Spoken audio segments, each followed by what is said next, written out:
What is this award, and what does it mean to you? Well, the Astronaut Hall of Fame is, um,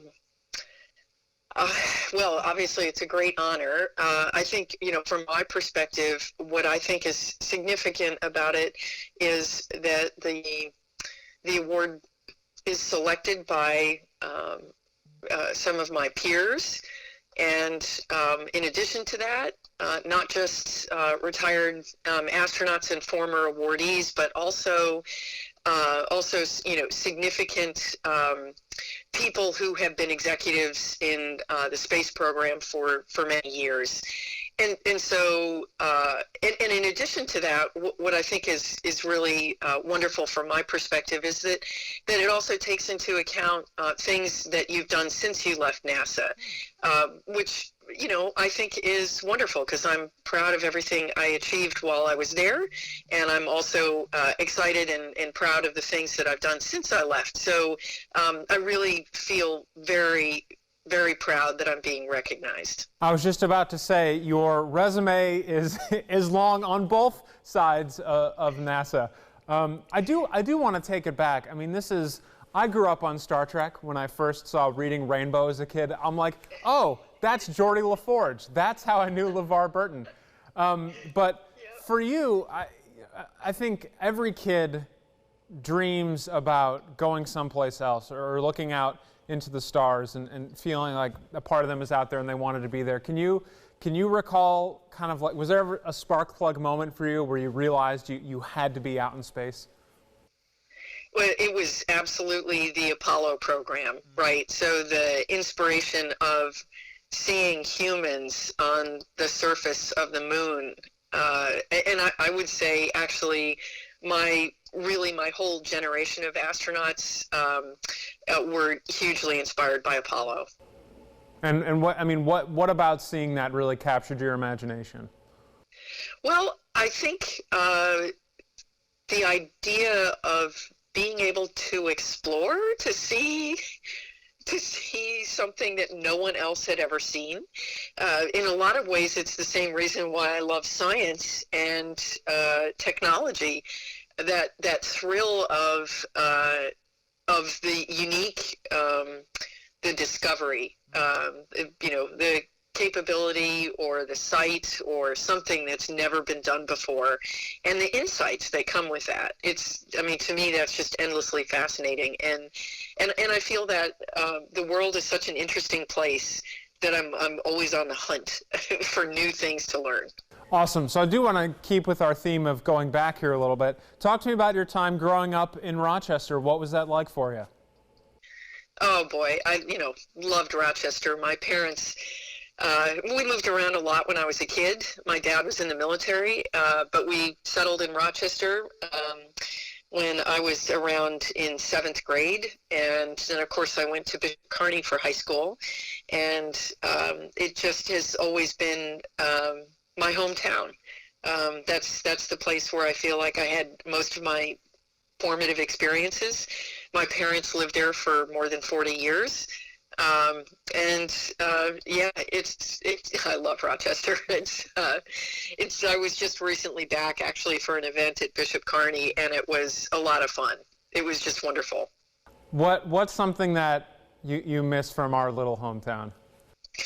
Oh, what do I miss? Well, actually, it's funny because you do have these moments where you miss the food, you miss certain things. So I'm a big fan of Garbage Plate from Nick Tahoe. I also love Dinosaur Barbecue.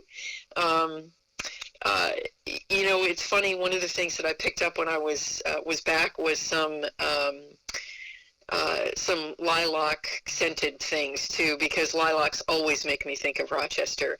But it's really about the friends, right? For me, it's getting together with my friends, and I was back at Bishop Kearny for a reunion, and it was just fantastic. I mean, it's amazing, especially when you're in that gymnasium.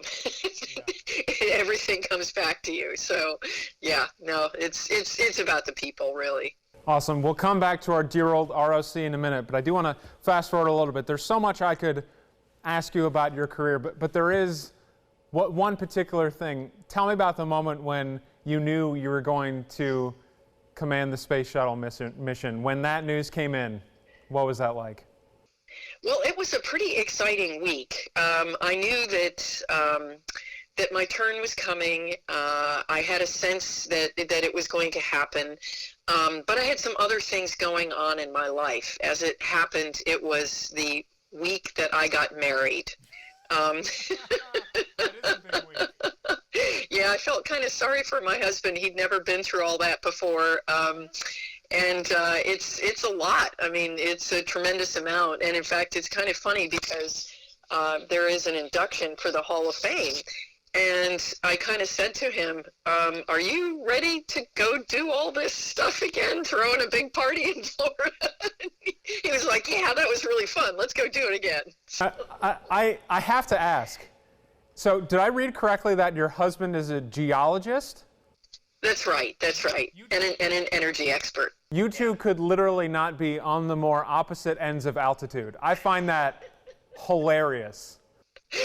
Well, you know, we have a group of friends from both industries, and we call ourselves the Heaven and Earth Club. Wonderful. I love that name. This is a corny question. I'm sure you're asked it all the time, but I got to know, as a Trekkie, how's the view up there? Oh my gosh.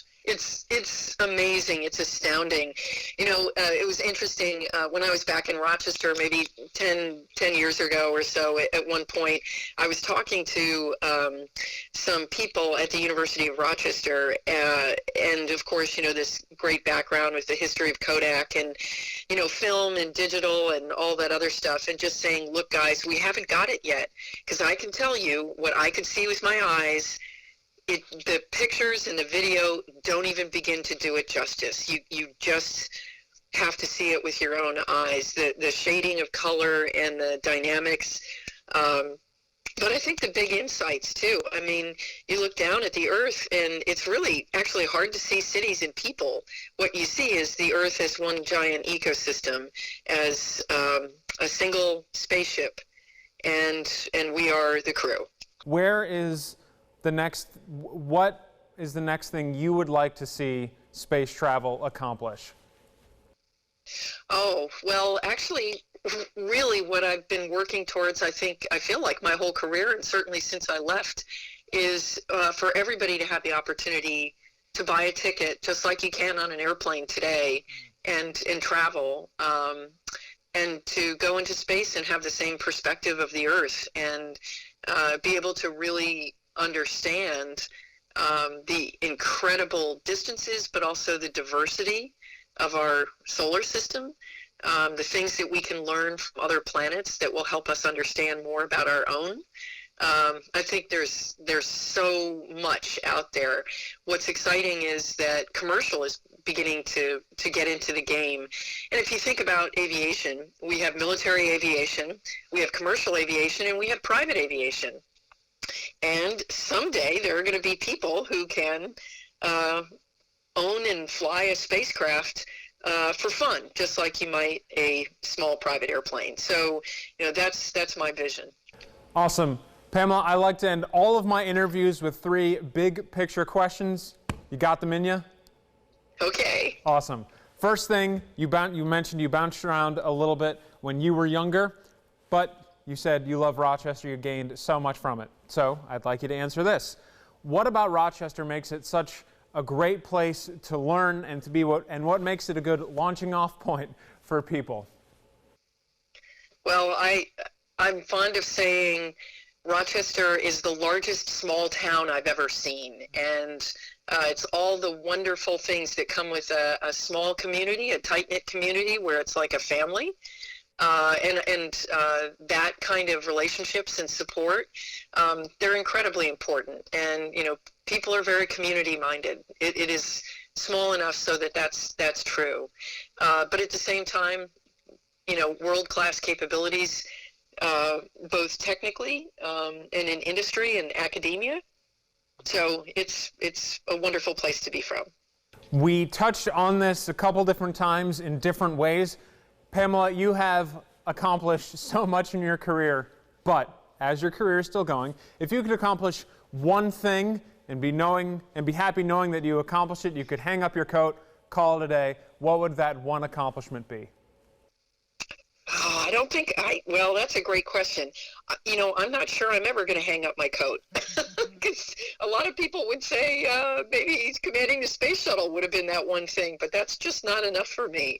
I think really what I would like to spend time doing is advancing the technologies and seeing us return to the moon. That is going to be deeply satisfying to me, to see us not return to the moon like Apollo, which was a camping trip, but return to stay and to actually be able to do the science and get the insights from actually living and working on the surface of another planet. Awesome, and I don't mean for this question, this is not the next, but you got me thinking about it. I'm sure your expertise does not lie in proto-terraforming or environmental science, but out of all of the sci-fi you've consumed, if you are a sci-fi person, what's like the closest representation of like how humans could exist on other planets that you've seen? Well, I'm still going to go back to Star Trek, right? I mean, that's, it's amazing, even though they didn't really fully appreciate it was about humans, right? Because in the end, that is what it's about. It was stories about people put into situations that maybe they were unfamiliar with because they were exploring. And what do you learn about? You learn about yourself. And that's really what I think that resonates with me, and I think it's true. Beautiful. That actually leads perfectly into my final of the big three big picture questions. If you have any advice for any young aspiring scientist or explorer, what would it be? It would be to basically, pursue interests. People talk about following your passion, and I think it's maybe gotten into an overused word. I read a great article recently that talked about you find your passion in strange ways, and I know that certain things that I'm very interested in, I stumbled across because I had to learn about them for a job or something, and I wasn't initially, really necessarily very passionate about it. But when I think I think I do know what I want to say. What I want to say is go after things that have real impact in this world. Don't be satisfied to just evolve or stretch a little bit from what is known today. Look around and say, I want to work on the big problems. I want to try to solve big problems that really matter, that affect a lot of people. And I think that our scientists today should be working on those. Pamela, thank you so much for your time. It was an honor and an absolute pleasure to talk to you and get to know you a little bit. Thank you so much. I appreciate the interest.